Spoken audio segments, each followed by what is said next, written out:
Hare Krishna everyone. So welcome back to a new video. आज हम जानेंगे तीन पुरुष अवतार के बारे में। Three different purusha expansion of lord Krishna. शुरू करते हैं।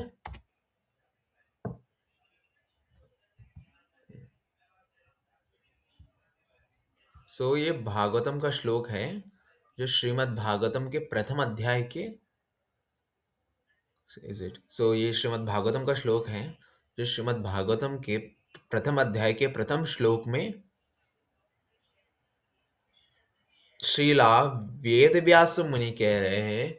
ओम नमो भगवते वासुदेवाय जन्मद्यस्य यतोऽन्वया दितश्चत्यस्भिक्षवम स्वराट तेने ब्रह्मन्द्रुदाय आदिकवे मुह्यति सूयरम तेजोवरीयं वृधा यथा विनिमयो यत्र त्रिसर्गो मृषा। व्यासदेव मुनि कह रहे हैं कि हे मेरे प्रभु वासुदेव के पुत्र कृष्ण, हे सर्वव्यापक भगवान, मैं आपको सादर प्रणाम करता हूँ। मैं भगवान कृष्ण का ध्यान करता हूँ क्योंकि वे परम सत्य हैं और व्यक्त ब्रह्मांडों की उत्पत्ति, पालन और संहार के समस्त कारणों के आदि कारण हैं। वे प्रत्यक्ष और अप्रत्यक्ष रूप से समस्त अभिव्यक्तियों के प्रति सचेत हैं और वे स्वतंत्र हैं क्योंकि उनसे परे कोई अन्य कारण नहीं है। उन्होंने ही सर्वप्रथम आदि जीव ब्रह्मा जी के हृदय में वैदिक ज्ञान का संचार किया था। उनके द्वारा बड़े बड़े ऋषियों और देवता भी मोह में पड़ जाते हैं, जैसे अग्नि में जल या जल पर भूमि के भ्रमात्मक चित्रण से मोहग्रस्त हो जाता है। केवल उन्हीं के कारण प्रकृति के तीन गुणों की प्रतिक्रिया से अस्थायी रूप से प्रकट होने वाले भौतिक ब्रह्मांड वास्तविक प्रतीत होता है। यद्यपि वे अवास्तविक है अवास्तविक है, अतः मैं उन भगवान कृष्ण का ध्यान करता हूँ जो दिव्य धाम में नित्य विद्यमान है और जो भौतिक जगत में मायावी स्वरूपों से सर्वदा मुक्त है। मैं उनका ध्यान करता हूँ क्योंकि वे परम सत्य हैं। यह वेद व्यास मुनि कह रहे हैं कि परम सत्य कौन है? विष्णु, शिव या ब्रह्मा? कृष्ण। हे वासुदेव कृष्ण, यह वेदव्यास मुनि कह रहे हैं। और कृष्ण कौन है? सर्वव्यापक भगवान और परमात्मा। और वेदव्यास मुनि किनका ध्यान कर रहे हैं? कृष्ण का, क्योंकि वो कौन है? एब्सोल्यूट ट्रुथ, परम सत्य है कृष्ण। और वे कहाँ कहाँ विराजमान है? ब्रह्मांडों की उत्पत्ति, पालन और संहार के समस्त कारणों के आदि कारण है कृष्ण। और इस संसार में ऐसी कोई वस्तु नहीं जहां कृष्ण नहीं है। और वे प्रत्यक्ष और अप्रत्यक्ष, निर्जीव और सजीव, प्रत्यक्ष अप्रत्यक्ष रूप में समस्त अभिव्यक्तियों के प्रति सचेत है और वे स्वतंत्र है क्योंकि वो कोई अन्य कारण नहीं है। वो सजीव में भी है और निर्जीव में भी है और वो स्वतंत्र है। वो परम सत्य है कृष्ण। और उन्होंने सर्वप्रथम जो ट्रांसेंडेंटल नॉलेज है ना, वेदों का ज्ञान, आदि जीव ब्रह्मा के हृदय में प्रकट होके वेदों का ज्ञान ब्रह्मा को दिया क्योंकि वो इस भौतिक संसार का सृजन कर सके। And Brahma is the secondly creator. उनके द्वारा बड़े बड़े ऋषि और देवता भी मुंह में पड़ जाते हैं। कृष्ण को समझने के लिए बड़े बड़े ऋषि, देवता और ब्रह्मा तक भी, जो आदि जीव है जिसका शरीर बुद्धि तत्व से बना है, जो सबसे इंटेलिजेंस है, वो भी कृष्ण को देखकर मोहित में पड़ जाते हैं। Is it? केवल उन्हीं के कारण प्रकृति के तीन गुणों से, मतलब सत्व, रजस और तमस से के आवरण में इस मायावी संसार संसार जो भौतिक जगत है ना, उनकी शक्ति से ही प्रकट हुआ है। अदापि भगवान कृष्ण का ध्यान करने से हमें कृष्ण की भक्ति का अनुभव होता है। और वो कृष्ण कहाँ रहते हैं? दिव्य धाम नित्य विद्यमान है, वो कहाँ है? गोलोक वृंदावन वैकुंठ, वहां कृष्ण रहते हैं। और क्योंकि कृष्ण परम सत्य है, परम सत्य कौन है? सत्यम शिवम सुंदरम। शिव जी नहीं, विष्णु जी भी नहीं, परम सत्य कृष्ण है। सत्यम सत्यम इदम सत्यम सत्यम परम धीमहि। कृष्ण ही परम सत्य है और वही सभी कारणों के परम कारण है। Is it? सो हम अब जानेंगे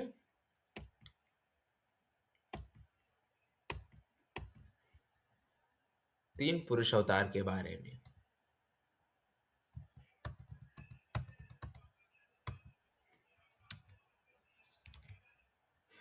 जिसमें और पहला पुरुष अवतार है कर्णोदक्षय विष्णु। Is it? और ये कर्णोदक्षय विष्णु है ना, इनको महाविष्णु भी कहा जाता है। इनके बारे में जानेंगे। भगवान ने तीन पुरुष अवतार के रूप में प्रकट हुए। और सुत उवाच, भागवतम का 1.3.1। श्री सुत उवाच, जगृहे पौरुष रूप भगवन् जगृहे पौरुष रूप भगवन्द्य भगवन्यदादिवीं सम्भूतं षोडक शकलमादे लोकसी श्रुक्षया।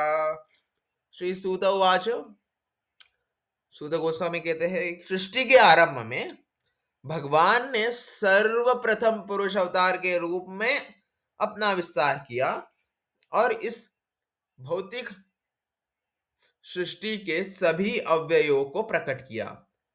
और इस प्रकार सर्वप्रथम भौतिक कर्म के 16 सिद्धांतों की रचना हुई।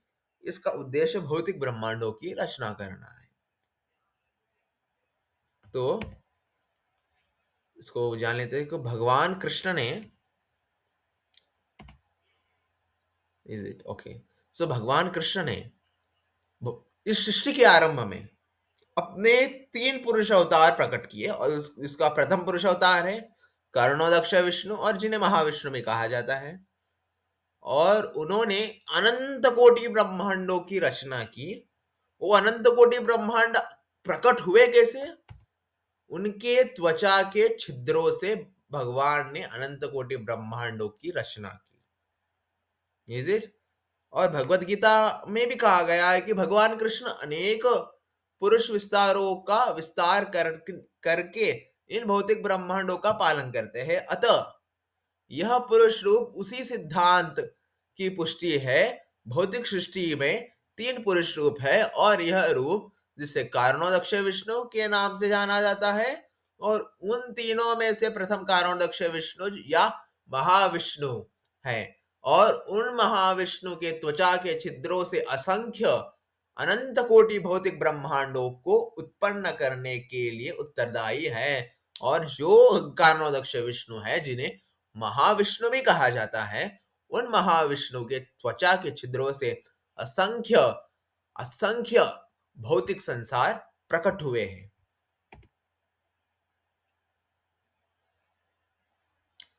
कारणोदक्ष विष्णु की त्वचा से, रोम छिद्रों से, त्वचा से अनंत कोटि ब्रह्मांडों की ब्रह्मांड प्रकट हुए हैं। और वो भाग्यशाली आत्माएं जो परम सत्य को समझ लेती हैं और जो भौतिक जगत में उनके जन्मों के पश्चात वासुदेव कृष्ण के चरण कमलों का आश्रय लेती है, उन्हें सदैव मुक्त आत्माएं प्राप्त होती है। इस प्रकार उन्हें परमेश्वर के धाम में प्रवेश मिलता है। सो इसके बाद ऐसी भाग्यशाली आत्माओं को भौतिक जगत में जो निरंतर परिवर्तनशील है वापस लौटना आवश्यक नहीं है।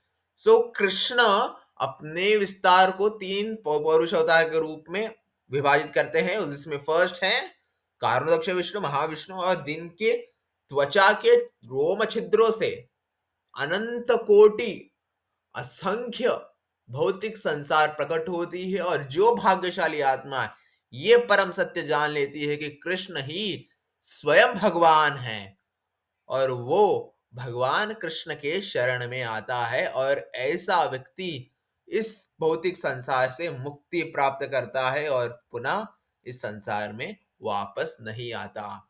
सो सो महाविष्णु के नाम से जाना, जो कारणाध्यक्ष विष्णु है वो महाविष्णु है। एक साथ वो सभी ब्रह्मांडों की रचना करते हैं और वे केवल प्रकृति के आकाश को तत्विक बनाने के लिए उस पर दृष्टि डालते हैं। कारण महाविष्णु क्या करते हैं? अपने त्वचा के रोम छिद्रों से अनंत कोटि भौतिक ब्रह्मांडे प्रकट करते हैं और गर्भोदक्ष विष्णु क्या करते हैं वो जान लेते हैं। भागवतम 1.3.2 यस्यामसि शयानस्य योग निद्रा वितत्वतम न विद्रुदम अंबुजादासी द्वद्ब्रह्मा विश्वसृजापतिम। पुरुष का एक अंश ब्रह्मांड के जल में स्थित है। उसके शरीर के नाभि झील से एक कमल का ढंटल निकलता है और इस ढंटल के ऊपर स्थित कमल के फूल से ब्रह्मांड के सभी इंजीनियरों के स्वामी ब्रह्मा जी प्रकट होते हैं। सो ये जान लेते हैं कि भगवान कृष्ण का पहला पुरुष अवतार महाविष्णु और उन्होंने क्या किया? अपने त्वचा के रोम छिद्रों से अनंत कोटि असंख्य भौतिक संसार भौतिक ब्रह्मांडों की निर्माण किया है। और दूसरा है गर्भोदक्ष विष्णु और वो गर्भोदक्ष विष्णु उसी अनंत कोटि ब्रह्मांडों में प्रवेश करते हैं और उस अनंत कोटि ब्रह्मांडों के क्षीर सागर में शयन करते हैं और उनके नाभि से जो इस समस्त ब्रह्मांड के इंजीनियर है, जो आदि जीव है ब्रह्मा जी, उनके नाभि से प्रकट होते हैं। Is it? और कृष्ण के दूसरे पुरुष अवतार गर्भोदक्ष विष्णु है। जो प्रथम पुरुष है वो महाविष्णु और उनके शरीर के छिद्रों से अनंत कोटि ब्रह्म भौतिक संसार प्रकट हुए हैं और गर्भोदक्ष विष्णु के रूप में प्रवेश करते हैं। गर्भोदक्ष विष्णु अपने शरीर के जल से परिपूर्ण ब्रह्मांडों के आधे भाग में लेटे हुए हैं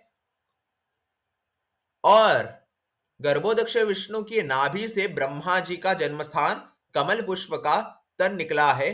कमल के तनों के भीतर 14 लोक ब्रह्मांड है और मध्य में पतित्व लोक है और ऊपर की ओर अन्य श्रेष्ठ लोक है, मंडल है और सबसे ऊपर वाले लोक में ब्रह्मलोक या सत्यलोक कहते हैं और पृथ्वी लोक से नीचे 7 निम्न लोक है जिसमें असुरी तथा इसी प्रकार के अन्य भौतिक जीव निवास करते हैं। So is it?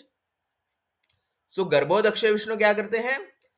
Firstly Mahavishnu अनंत कोटि ब्रह्मांडे प्रकट करते हैं भौतिक संसार और ब्रह्मांड के आधे भाग में जो गर्भोदक्ष विष्णु शयन करते हैं उनके नाभि कमल से जो इस संसार के आदि जीव ब्रह्मा जी प्रकट होते हैं और जो कमल है ना, उन कमल जब ब्रह्मा जी प्रकट होते हैं और प्रकट होने के बाद 14 तत्व प्रकट होते हैं और उसके बाद 7 और 7 14 लोक प्रकट होते हैं। और जो कमल है ना, वो कमल के नीचे वाले भाग में 7 निम्न लोक है और मध्य वाले भाग में पृथ्वी है। 7 निम्न लोक है जो रसातल, तलातल, जलातल, पाताल, ऐसे 7 निम्न लोक है, डेमोनिक प्लैनेट्स। और पृथ्वी के अग्रभाग में मतलब ऊपर के भाग में 7 हेवनली प्लैनेट्स है, भूलोक, भूवरलोक, स्वर्ग और सत्यलोक, ऐसे 7 हेवनली प्लैनेट्स है। और 7 हेवनली प्लैनेट्स में टॉप मोस्ट प्लैनेट है ना, वो है सत्यलोक, ब्रह्मलोक, जहां ब्रह्मा जी रहते हैं। और इस भौतिक संसार के सभी ब्रह्मांडों के परे जो आध्यात्मिक जगत है, उस आध्यात्मिक जगत में वैकुंठ है, और वैकुंठ से ऊपर है अयोध्या धाम, अयोध्या धाम से ऊपर है जगन्नाथ, जगन्नाथ धाम से ऊपर है साकेत धाम, साकेत धाम से ऊपर है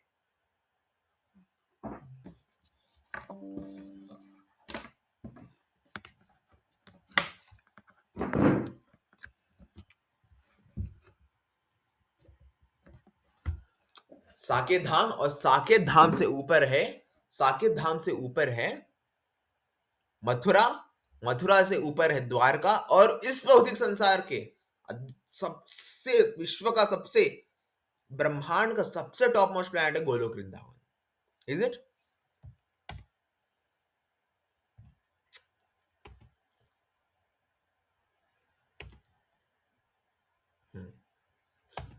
ओके, अब ये जान लो कि पहले महाविष्णु ने क्या किया, अपने छोटा के रोम छिद्रों से अनंत कोटि असंख्य भौतिक संसार के प्रकट किया, और इन भौतिक संसार के आधे भाग में जो गर्भोदक्ष विष्णु है वो शयन कर रहे हैं, और उनके नाभि कमल से ब्रह्मा जी प्रकट हुए, और 14 तत्व और उसके बाद 14 लोक प्रकट हुए हैं, जो 7 हेडली प्लैनेट्स और 7 हेवनली प्लैनेट्स है। उसके बाद क्षीरोदक्ष विष्णु प्रकट होते हैं, उनका दायित्व क्या है वो जान लेते हैं। और उसके बाद क्षीरोदक्ष विष्णु के बारे में भागवतम का 1.3.3 में कहा गया है, यस्सं वयं संस्थानै कल्पितो लोक विस्तरम तद्वै भगवतो रूप निर्मल सत्व मूर्जितम।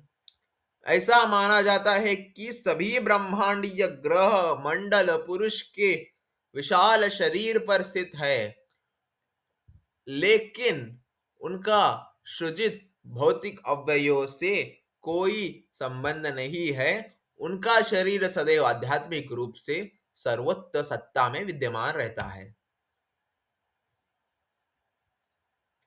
सो फर्स्ट है जाना महाविष्णु, सेकंड है गर्भोदक्ष विष्णु, क्लियर, एक तो क्लियर हो गया, और थर्ड है क्षीरोदक्ष विष्णु, जो पुरुष का तीसरा रूप क्षीरोदक्ष विष्णु के रूप में कहला जाता है। क्षीरोदक्ष विष्णु क्षीर सागर में स्थित होकर परमात्मा के रूप में अपना विस्तार करते हैं।